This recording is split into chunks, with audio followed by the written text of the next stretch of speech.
নারীদেরকে অবশ্যই সম্মান করতে হবে, কারণ আমরা প্রত্যেকেই হচ্ছে মায়ের সন্তান, সেটা ছেলে হোক মেয়ে হোক। আমরা কিন্তু এখনও আমাদের দেশে স্বাধীন না, পোশাকের স্বাধীনতা নাই, চলাফেরার স্বাধীনতা নাই। এখনও একটা নারী বাসা থেকে বের হলে কিন্তু আতঙ্ক নিয়ে বের হয়। ইনফ্যাক্ট হচ্ছে শুধু আমরা না, এখন শিশু ধর্ষণ হচ্ছে, তো আমাদের আসলে সেফটি কতটুকু? একটা শিশু যেখানে ধর্ষণ হয় সেই দেশে আসলে মানে নারী স্বাধীনতা কতটুকু এটা বোঝাই যাচ্ছে।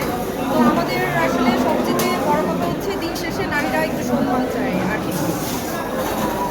আপনার সামনে কি কাজ? সামনে কোনো কাজ আসছে না, কারণ আমি অনেকদিন ধরে একটু গ্যাপ দিয়েছি। আমার একটু নতুন প্ল্যানিং আছে, আমি নতুনভাবে আবার আসবো এখানে।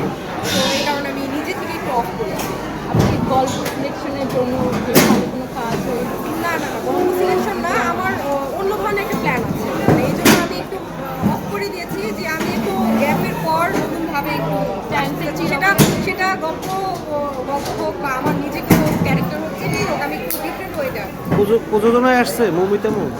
না এরকম আমি আমি আসলে এখন কিছু বলতে চাচ্ছি না, বাট আমি যখন আসবো আমাকে নতুনভাবে দর্শক দেখতে পারবে, যেই মুভিটাকে এতদিন দেখে এসছে একটু আলাদাভাবে আমাকে আসবে। সামনে থেকে আপনার প্ল্যান কোথায় করবেন, তাদের সঙ্গে কীভাবে? ঈদে আসলে আমার স্পেশাল কোনো প্ল্যান থাকে না। সবচেয়ে স্পেশালিটি যেটা সেটা হচ্ছে সবসময় আমি ঈদ আসলে পরিবারের সাথেই করি, যেহেতু এখনও আমার বিয়ের সাথে হয়নি। সো হাজব্যান্ডের সাথে ঈদ করার সৌভাগ্য আমার নাই।